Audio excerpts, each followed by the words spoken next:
and goal from the 1. Touchdown. Well, hello. Thank you so much for taking time out of your day to check out this video. And welcome to the Gridiron. And before we get started, I just want to say thank you so much. Everyone out there has been watching my videos. Thank you so much. If you give this video a thumbs up or maybe leave a comment below, possibly even share this video, it would mean so much to me. But at least anyway, just thank you so much for just taking time out of your day to check out this video. Thank you.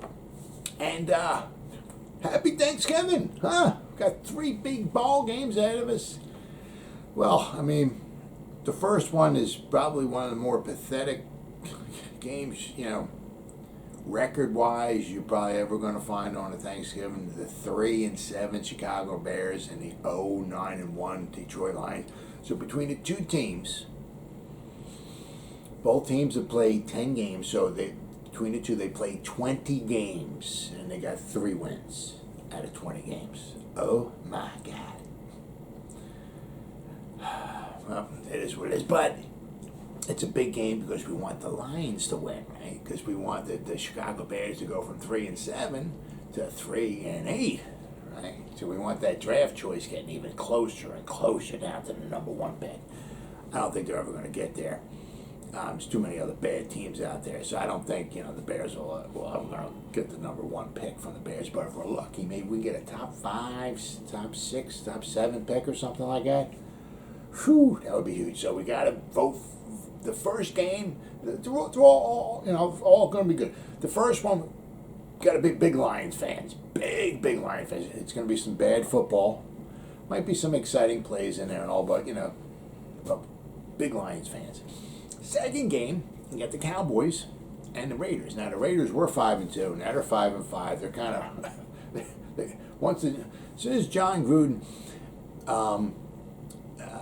the John Gruden, whatever you want to call it, debacle or whatever. You know, they've been kind of reeling a little bit since then. So you know, so they need a win if they're going to keep, you know, it's starting to get to that point where you start looking at like division titles, and because after this week they only have 6 games left. You know, starting to look at, you know, playoffs and stuff like that and everything. So I mean, they keep losing many more games.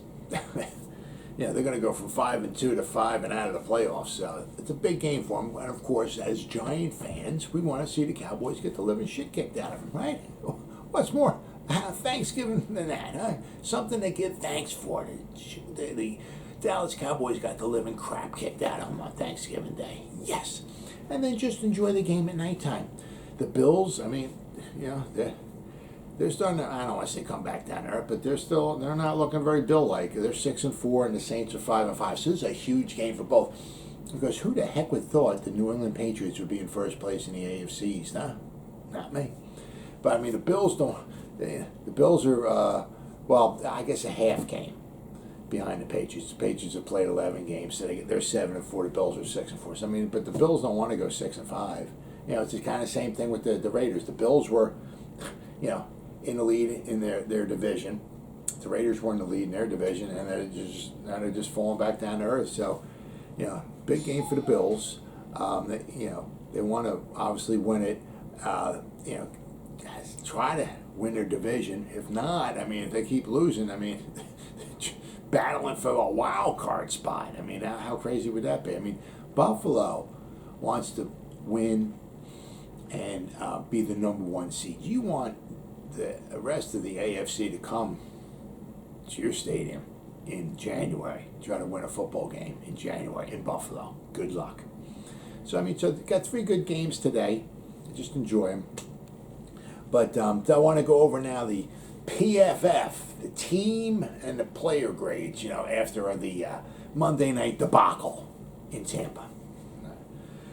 The Giants are kind of like, whew. Their team grades, they're like free falling, as Tom Petty said. The overall, the grade for team grade, the overall, I never would have bet that. Right now, the New England Patriots, according to PFF, their overall team grade, they're number 1. They're 91.2. Wow. Never would have thought that. Rookie quarterback, I'll tell you what, Bill Belichick's making his push for the Coach of the Year. I'll tell you what, I mean, if they keep this up with a rookie quarterback, come on now. I mean, the Rams are number 2. I mean, they got Stafford and they got all these other guys in there. The Cowboys. I mean, they got Dak. Tampa Bay's number 4. Of course, they got the GOAT. You know what I mean? So I mean, all these teams that are the best. They have to have established quarterbacks. New England's doing it with a rookie quarterback. So if they can continue to do this, Coach Belichick just might be the Coach of the Year, and he's doing it without Tom Brady. Wouldn't that be just unbelievable if the two of them got to play in the Super Bowl together? The Bucs versus the Patriots. Wow. Be pretty special. All right, anyway, overall team grade. The Giants are just plummeted. They're number 28. Their grade is a 63.4. Offensive grades. Dallas Cowboys, they're number 1. They're 88.1. And the Giants are number 28. They're 65.1. Passing grade. Tampa Bay, we found out they're number 1. They were 90.2. The Giants are down to 19. There was 2 times this year when the Giants' passing grade, according to Pro Football Focus, was number 2. After the Washington football game and after the New Orleans Saints football game. The Giants' passing attack was number 2 in the entire NFL. And now they're number 19. Pass blocking grade. Yeah, here we go. Though Andrew Thomas had a very good game. All right, the pass blocking grade. Let's see, Giants pass blocking grade. Oh, they're number 32. According to Pro Football Focus, New York Giants pass blocking grade is a 49. The absolute most pathetic in the NFL. All right, receiving grade, receivers. Giants are number 26. They're 68.2. But, I mean, number 26 is not very good. Running grade, according to Pro Football Focus, running grade. It says New England's got a 91. Their running grade, 91. That's what you have to do with a rookie quarterback. You have to be able to run the ball. You just can't, I mean, unless he's Dan Marino or something, which Mac Daddy Jones is not. Yeah, I mean, you have to kind of protect him, but you have to be able to run the ball. And it's just absolutely simply amazing, right? How we have like Saquon Barkley and this, and we can't run the ball. And they got, their guys and they're number 1 in the NFL running the ball. Simply freaking amazing, isn't it? All right, running grade. The Giants are number 31. Yes, we're doing good. Their running grade is a 60. Run blocking grade.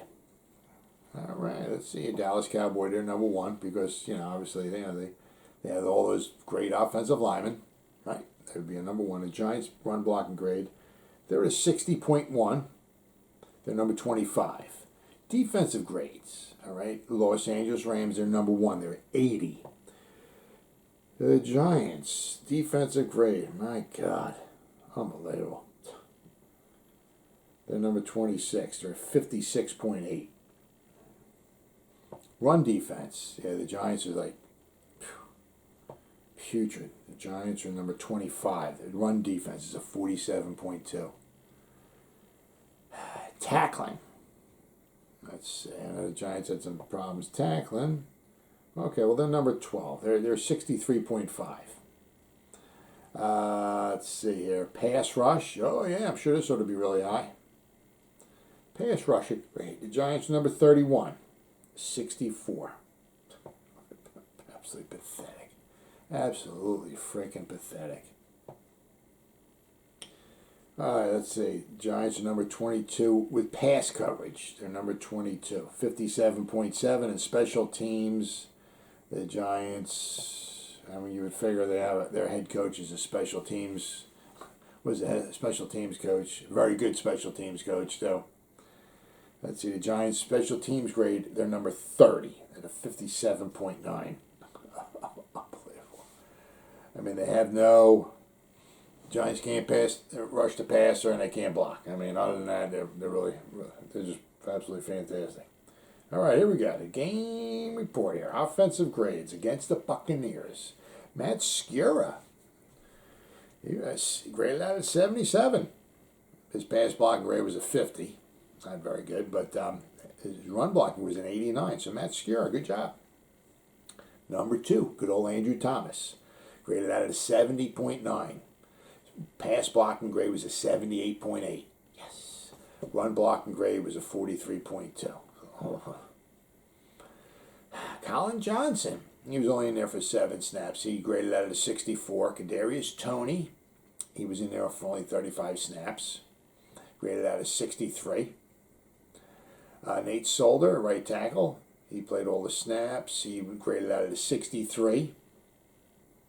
John Ross, he was in there for 11 snaps. He graded out a 62.1. Billy Price, the center, he was in there for all the snaps. He graded out a 61.6. Devontae Booker, graded out a 61.6. Saquon Barkley, he graded out a 60.5. Gary Brightwell, he was only in there for 1 snap. He graded out at a 60. Matt Parrott, he was only in there for 5 snaps. He graded out at 59.8. Elijah Penny, graded out at 56.5. He was only in there for 3 snaps. Daniel Jones, 55.4. Evan Ingram, he was in there for almost all the snaps, 52. He graded out at 55.2. Pharaoh Cooper, my man, he graded out at 53.8. Darius Slayton, he was in there for 34 snaps. He graded out at 52.3. Kyle Rudolph, he was only in there for 14 snaps. I think he hurt his ankle, so I don't know. We'll have to wait and see if he's be available to play against the Eagles. But Kyle Rudolph was a 51.8. Kenny Galladay, he was a 50.4. Chris Myrak, he was in there for 14 snaps. I think that's because Rudolph got hurt. So Caden Smith wasn't there. So we had Evan Ingram, Myrak, and Rudolph. And once Rudolph got hurt, I think Myrak was in there. So Myrak rated out at 48.2. And of course, the Pierce to resist dunce. Will Hernandez had the absolute most pathetic night of any Giant. He graded out at a 28.7. His pass blocking grade was a 6.1. His run blocking grade was a 51.1 now. He did all right in the beginning of the season. He's just, he had a few, in the middle. All right. First game against Denver, he was graded out at 48.9. Then he had a 59, a 59, a 60, a 67, a 64, and a 65. Okay. The last 3 games, he's been pathetic. Against Kansas City, graded out at 41.8. I don't know if something's bothering him as far as hurting him or something. Against Las Vegas, he was a 46.8, and against Tampa Bay, he was at 28.7. 6.1 pass blocking rate. You freaking serious? 6.1? Wow. Well, all I know is whoever the new GM is, he's gonna have a field day. Just getting. Oh my goodness. That's a different story. I don't want to start talking about the new GM and all this stuff and everything. All right. So on defense, well, kind of like this, huh? J.R. Reed. He was only in there for 20 snaps, 19 coverage snaps. Okay, so that's good. He graded at 79.2. So, obviously, I'd rather have Logan Ryan in there any day of the week. But, Logan Ryan, J.R. Reed helped take his place, for 20 of the snaps. I think the Bucs had 79 or 80 snaps. He was in there for like a quarter of the snaps. But the quarter of the snaps he was in there, 79.2. He was the number 1 defensive guy. Benardrick McKinney, graded 72.6. Darnay Holmes, another very good game, 69.1. Austin Johnson, he was the number 4 guy, 68.3. He was in there for 37 snaps. Aaron Robinson, right? He was only in there for 22 snaps. All right. He graded out a 65.8. His coverage was a 66.3. So that's, there's not a lot to be positive for this season. But just something maybe to hopefully look forward to for next year. Hopefully, if Aaron Robinson can stay healthy and this, that, and the other thing, and maybe, with some experience and knowledge and all of that, stay where get better, right? That's something. That's a plus. That's a huge plus. I mean, especially if we got a cornerback who's doing decently. So if we have to unload one of these salaries between Adoree Jackson or Bradbury, he may not be a lockdown number one corner or something, but if he's adequate, it's nice to know that at least he's doing decently. Third round pick. So hopefully next year, something to look forward to with him. Now, Danny Shelton had a big turnaround game. I mean, the past couple of games, he was horrible. He only was in there for 18 snaps. He graded out a 64.2. Trent Harris, only in there for 13 snaps. He graded out a 62.3. Adoree Jackson was in there for all the snaps. He was a 62.2. Reggie Ragland, he was in there for 41 snaps. He graded out a 62.1. Ellerson Smith, right? Very good. Very, very good. He's only in there for 17 snaps. So what? Not even less than a quarter of the snaps. 17, 30 would be 68. So less than maybe like 22, 23% of the snaps. But he was in there for 17 snaps. He rushed the passer 11 times. His pass rush grade was a 58.2. So, I mean, nothing phenomenal. But, he's at 60.1. He's a fourth round pick.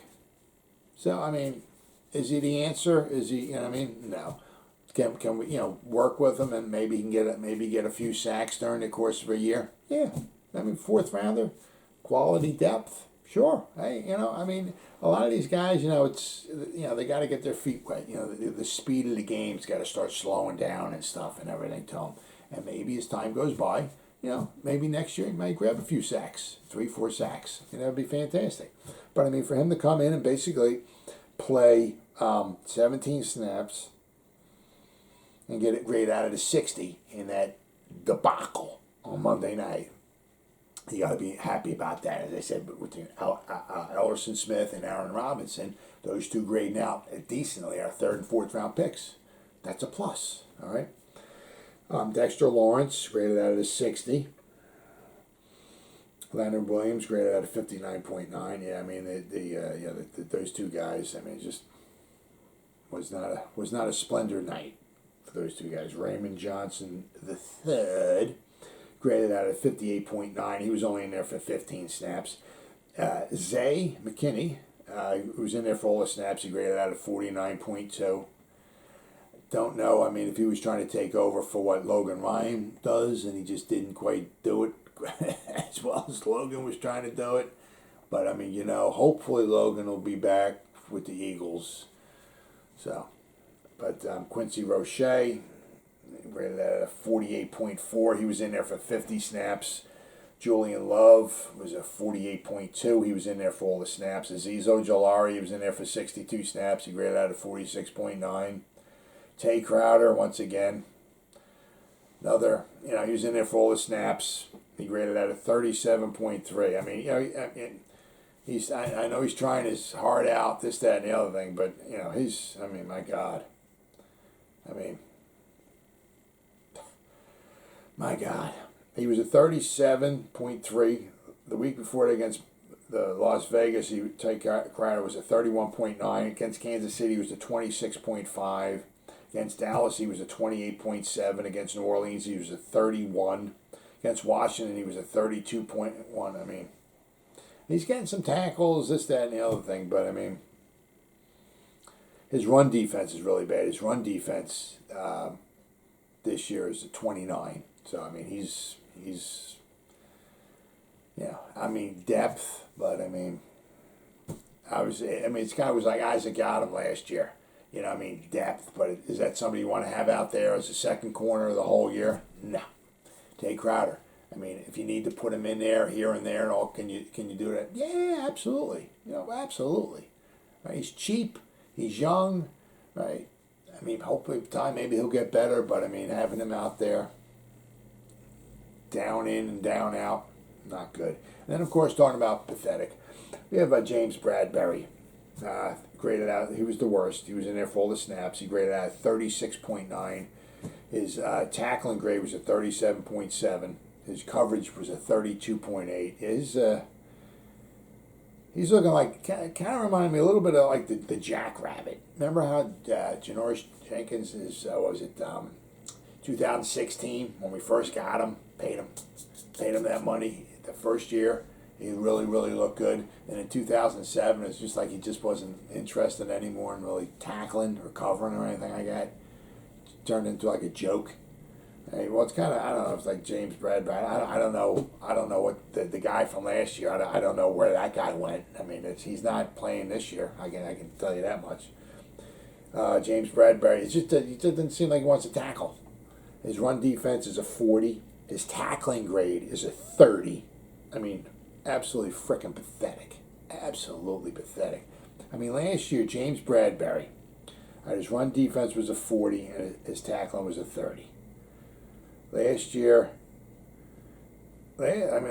James Bradbury, his run defense this year was a 40. Last year was a 71.9. All right. I mean, his tackling grade still is absolutely pathetic. Last year was a 30 as well. This year it's a 30. So he just doesn't seem like he wants to tackle. But last year his coverage grade was a 79. As I said, his run defense was a 71.9 last year. This year it's a 40. So, I mean, he's almost twice as good last year as he was this year in his run defense. His coverage grade is a 79.9 last year. Last year was basically like an 80, his coverage grade. All right, this year he's a 64.8. So last year he was an 80. This year he's a 65. So, I mean, I don't know. Whatever the hell happened to the guy last year, he's not. His overall grade is a 61. Last year was almost an 80, so I don't know what the hell happened to that guy from last year, but he ain't here, you know. Last 7 games are gonna be really they'll be over with before you know it, and then the off season will start because we're not making the playoffs. It's gonna be just another crazy off season. Who's gonna stay? Who's gonna go? Who we're going to draft, we don't have a lot of guys maybe we can let go to save up some salary money. So, I mean, it's going to be very, very interesting offseason. And, hopefully with Freddie Kitchens in there calling the plays, hopefully we can score some points and at least maybe make the last 7 games maybe a little enjoyable because Monday night's debacle against Tampa Bay Buccaneers was not. Well, as always, guys, thank you so much for taking time out of your day to check out this video. You guys stay safe out there and go Giants. Woo!